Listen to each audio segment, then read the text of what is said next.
जब एथेंस के बारे में सोचा भी नहीं गया था, जब मिस्र का अस्तित्व नहीं था, जब रोम के बारे में लोगों ने कल्पना भी नहीं की थी, तब भी काशी थी।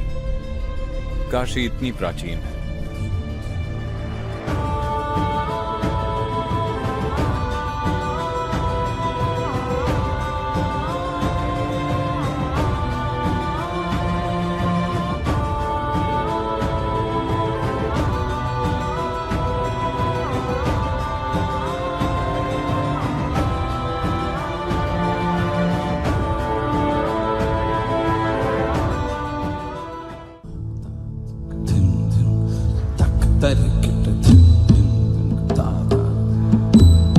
काशी एक असाधारण यंत्र है, जैसा न उससे पहले कभी बना न ही उसके बाद।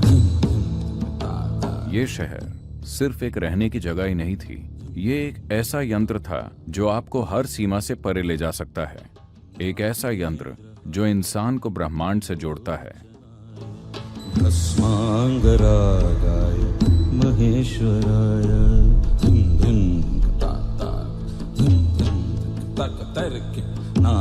यहाँ मूल रूप से 54 मंदिर शिव के लिए हैं और 54 शक्ति के लिए, क्योंकि मानव शरीर को ही इस तरह से देखा जाता है। इसका आधा हिस्सा पिंगला है और आधा ईड़ा, तो उन्होंने पूरे शहर को ही एक शरीर की तरह बनाया। तस्मै शिवाय नमः शिवाय, तस्मै नकाराय नमः शिवाय, ओम नमः शिवाय, ओम नमः। ये संगीत, कला, ज्ञान और व्यापार का भी एक मुख्य केंद्र था। एल्बर्ट आइंस्टाइन ने कहा था कि वेस्टर्न साइंसेस इंडियन मैथमेटिक्स के बिना एक कदम भी नहीं बढ़ा सकते, और वो मैथमेटिक्स इसी जगह पैदा हुआ। हजारों सालों से पूरी दुनिया से लोग यहाँ आते रहे हैं। गौतम बुद्ध ने अपनी पहली शिक्षा भी यहीं आकर दी। अगर आप भारत में पैदा हुए हैं तो आपका एकमात्र सपना है काशी जाना। काशी रस्मों से भरी हुई है। यह अनुष्ठानों का केंद्र रहा है। भीतरी प्रक्रिया करने से ज्यादा भरोसेमंद कुछ नहीं होता। वो सबसे अच्छा तरीका है। तो एक प्रक्रिया में दीक्षा मिलने के बाद आपको उसी पर निर्भर रहना चाहिए। ये चीजें इसलिए बनाई गई क्योंकि ये जनता के लिए हैं। उन्हें खुद के साथ कुछ भी करना नहीं आता, पर वो इतना जानते हैं कि कुछ करना जरूरी है। तो इसीलिए एक ऐसा यंत्र और यंत्र के साथ जुड़ी जटिल रस्में करना बहुत उपयोगी है, क्योंकि इससे कई लोगों की एक साथ मदद होती है। एक अनुष्ठान है जिसे सप्तऋषि पूजा कहते हैं। सप्तऋषि यानी वो 7 शिष्य जो शिव के पहले शिष्य थे। शिव के संदेश को फैलाने के लिए वो दूर जाने वाले थे। तब उन्होंने पूछा, हम आपकी पूजा कैसे करेंगे? शिव ने उन्हें एक तरीका सिखाया। वो बोले, इस तरह कीजिए, मैं आ जाऊंगा। ये पूजा उन्हें सिखाई गई थी।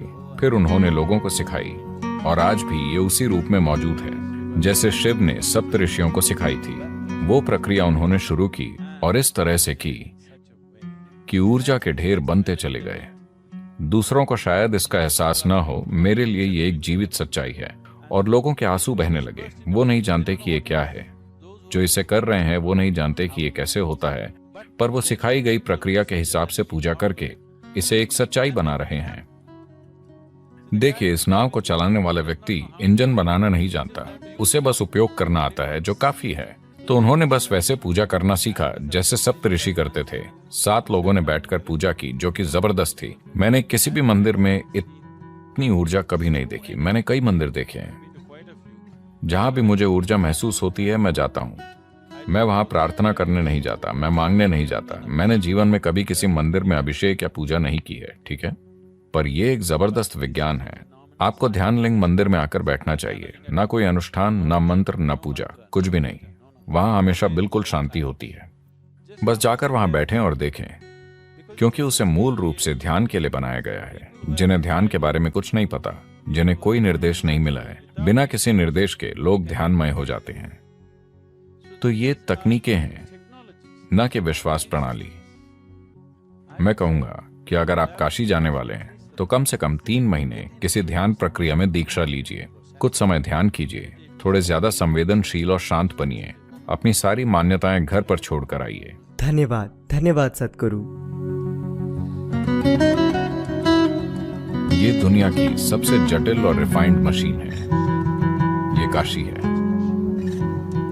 ये अद्भुत है कि किसी ने ऐसी जगह बनाई। इसे बहुत बुद्धिमानी और काबिलियत से बनाया गया है। इसके पीछे दृष्टि और करुणा ये है कि ये सभी के लिए उपलब्ध हो। इसीलिए हम उन लोगों को नमन करते हैं। दुनिया को इसी की जरूरत है, ना कि कट्टरता, फिलॉसफी या विश्वास प्रणाली की। इंद्रियों से परे जाकर उस चीज का अनुभव करने की क्षमता जिसे फिलहाल परे की चीज माना जा रहा है। यही अकेला तरीका है जिससे मनुष्य जानेगा और जिससे मानव चेतना का विस्तार होगा। मानव समाज में हुए छोटे छोटे टुकड़ों से परे इंसान के विकसित होने का यही एक तरीका है। पर उन यंत्रों को व्यवस्थित रूप से नष्ट किया जा रहा है। इन चीजों को वापस लाना महत्वपूर्ण है। अतीत से हम बच निकले, पर क्या हम भविष्य से बच पाएंगे? ये मानवता का दुर्भाग्यपूर्ण इतिहास है कि धरती की सबसे महान चीजें नहीं बचती, सबसे भद्दी चीजें बची रहती हैं। यदि हम समाज में अच्छी संस्कृति चाहते हैं तो ये बहुत जरूरी है कि हम आसपास मौजूद संस्कृति का पोषण करें, वरना भद्दी चीजें वैसे भी हावी हो जाएंगी। भद्दी चीजें आसानी से प्रकट हो जाती हैं। संस्कृति को प्रकट करना बहुत मुश्किल है क्योंकि यह हजारों सालों में विकसित होती है। तो ये हमारी पीढ़ी की जिम्मेदारी है कि हम जीवन के सूक्ष्म पहलुओं को सामने लाएं और किसी तरह उन्हें जीवित रखें जितना हमसे हो पाए। हम एक और काशी नहीं बना सकते, पर मौजूदा काशी को जितना हो सके उतनी अच्छी तरह से संभालें और ज्यादा साधन बनाएं जिनसे मनुष्य बड़ी संभावना से जुड़ पाए। हमें पढ़ने के लिए और किताबों की जरूरत नहीं है। हमें और अधिक व्यावहारिक साधन और तरीके चाहिए जिनसे इंसान खुद के बारे में अपनी समझ का विस्तार कर सके। तस्मै शिवाय नमः शिवाय। तस्मै